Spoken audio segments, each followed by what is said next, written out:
Okay, hi. I think this will be either my first or second video. My name is Jamie. I am a teacher and a poet, and I have been living in Asia for almost 7 years. December will be 7 years, so I guess, yeah. And this is Michael, my partner. Hello. And I think in this video, we're just going to be exploring sort of what my channel might be about and just chatting a bit. I know a lot about education, more than I thought I did. And I've been teaching as long as I've been an adult. Teaching was my first and only job, and I have a lot of opinions about it and lots of experiences that I want to share. And I'm kind of exploring what kind of videos I want to make, but I want to make something very clear, and that's I love where I'm at, and I am a guest. We are in Cambodia, Siem Reap.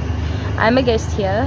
And when I speak about my own experiences, they are my own, and I may have other teachers on here or talk about other people's bit noisy experiences being here, but I never ever want to take for granted the opportunity I have had to be here and the opportunities that come and the opportunities that are here right now. I am extremely grateful for every opportunity that's sort of fallen into my lap and things that I've worked really hard for. I've made a lot of mistakes, as many teachers have, and I've learned a lot along the way.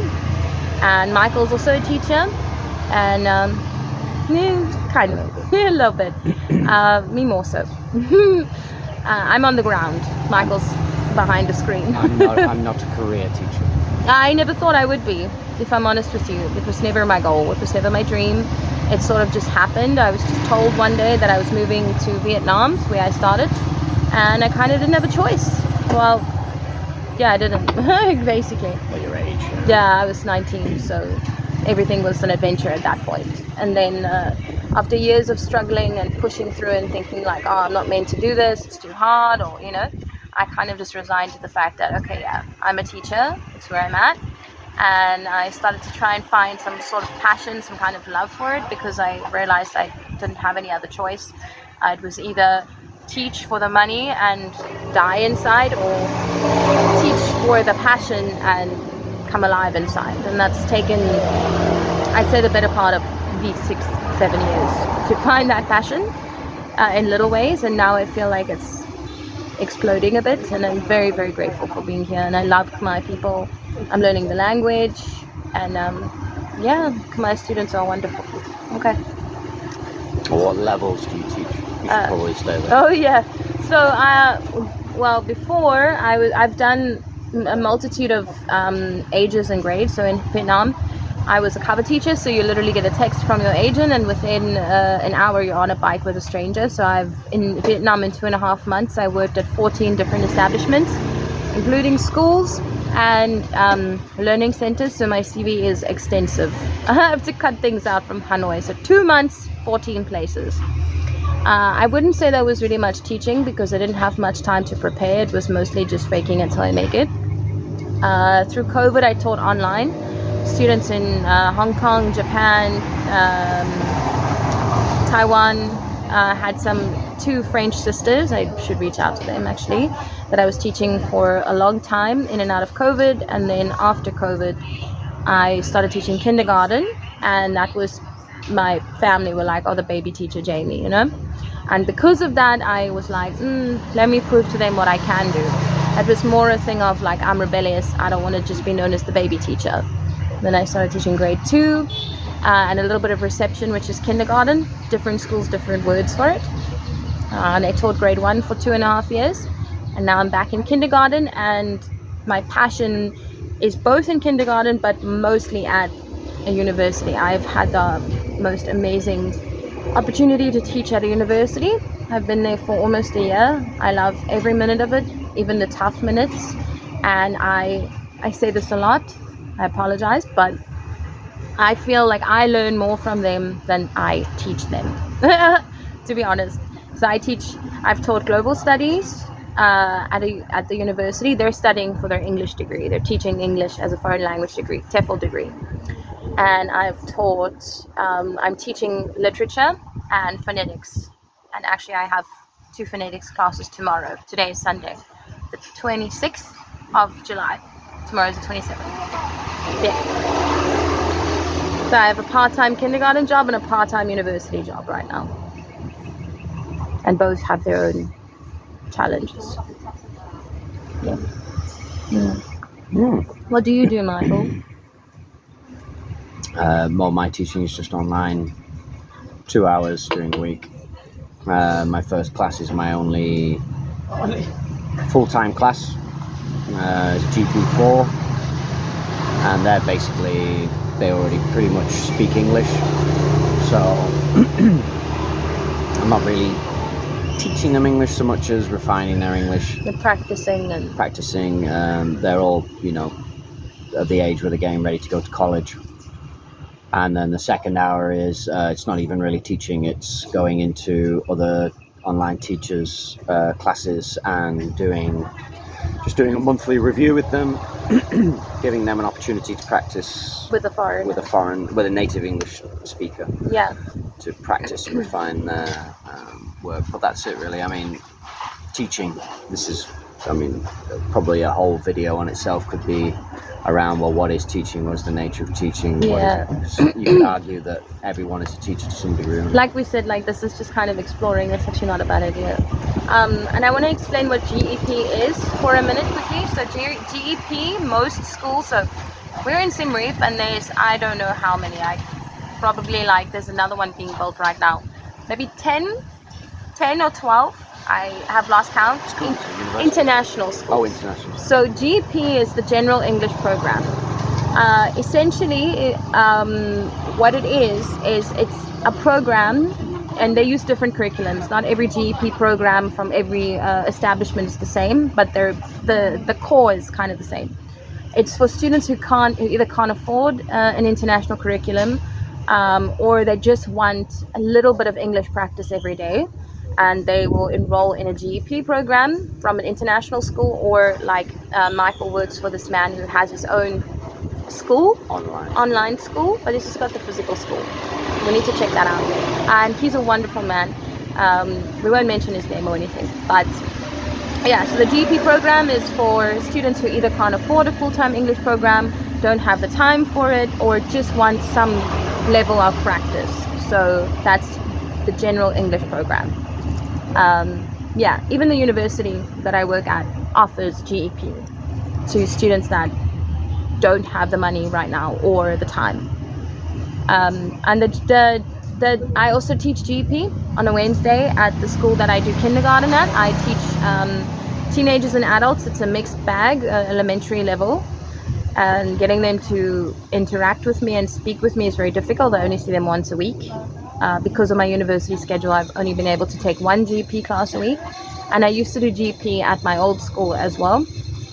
And GEP is tough for its own reasons. It's really tough.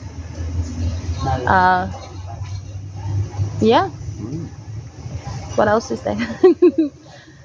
Well, it depends on how much you want to go into now on this video. Because there's multiple avenues. I do want to mention some ideas that I might have on this channel if I even post this video. So the first thing I would kind of talk about is teaching different levels and what that looks like, what that means. I know that there are a million channels out there giving tips and things like that. I also want to speak from my experience, what I think would have helped me if I had XYZ. Teachers that have inspired me and why they've inspired me, and just tips for surviving as a teacher in Southeast Asia. Obviously, I've only taught in 2 countries so far, but I'm sure that some of my advice could help other people. Maybe it would be useless, maybe it would be helpful, I'm not sure. But from my end, I want this channel to be a place where I can explain from my perspective and my experiences as in the moment of the video. Obviously, I will come back and review and things might change. And I guess I wanted to have Michael with me today to kind of help me with that.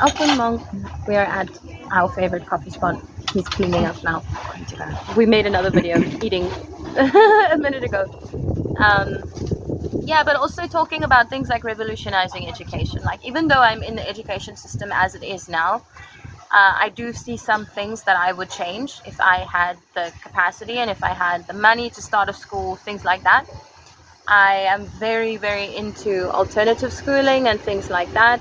Obviously, I can't implement it as things stand right now. It's the reflection. I was like, what's going on?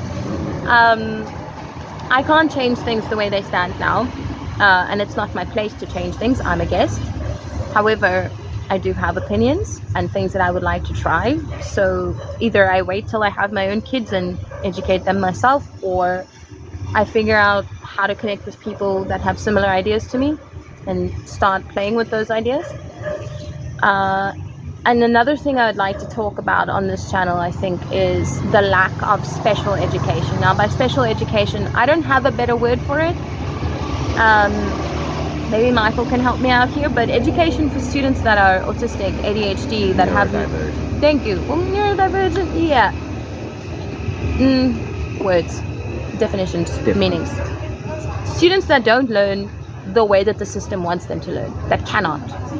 It's just the students that are struggling the most. I'd like to talk about that and the mind frames around that and challenges with teaching a group of students, and then there's a neurodivergent, or up to 3. Right now I have 3. Obviously, I'm not a psychologist or a psychiatrist, never will be either of those. But when you're around children long enough, you can see when there's something off or different about a child. And teaching them mixed in with children that are neurotypical, it's a whole other ball game. And I'm exhausted every day just from those 2 hours of kindergarten with my 3 that are a bit more tough. Wow. So that's something I'd like to address and get some ideas about and explore, because they pretty much ignore it. Yeah, they pretty much, yeah, but that's something we'll talk about with respect, because I want to be here for the rest of my life, but I also want to improve the education system, and I want to improve the quality of learning for children, and also the quality of teaching, the experience for teachers. I think that we're lacking that support, whether it's from the establishments we work at, whether it's from a disconnect between teacher and teacher. It's conversations that don't happen, that really, if they did happen. And that's also one of the reasons why I'm learning the language. I'm learning Khmer. In the beginning, it was like, I've been here long enough, like, let me learn to connect with the cleaners at work, for instance, the mom and pop shops, the waiters. And now I'm seeing, like, if I knew the language inside out, and I had enough, gained enough respect and earned enough respect of parents because I learned the language and I can communicate with them in their language, it gives you a door to culture as well. If you can learn the language, you can learn the culture. It's not just about seeing the clothes and the food and the interaction. It's about actually being able to go into it. So if I'm able to do that in a kind, respectful, loving way, and also show my respect in that way and earn their respect, maybe then I could help parents love their kids for who they are. Because you never know which child has food, which child got a hug last, or it's very tough. It's very tough. A woman can dream. A woman can dream. Bit of a ramble, but that's sort of what I'm trying to figure out here, is where my channel's going to go. And maybe I'll start the channel, maybe I won't, but maybe in a year I'll watch this video back and laugh at myself. We will see. Feel free to like, subscribe, push the bell icon. Yeah, please. And please be kind in the comments, because this world is tough enough. We'll just offer your suggestions of what you'd like to know actually about. That's not a bad idea. I should say that. Offer suggestions, ideas of what you want to hear about, and I need to connect with other teachers. I have connections with teachers, but I'd like to get some of them on the video. Anything else you can suggest my channel can be about? AI. Of course, there will be a little bit of AI, because I do use AI. I'm not gonna lie, I do every day, if not twice a day. But there's also a problem of over-reliance on AI. There's a difference between using it to help you and relying on it completely. And I've made that mistake, and we will talk about that. Anyway, yeah, welcome to my channel. I'm not even sure what it's called yet.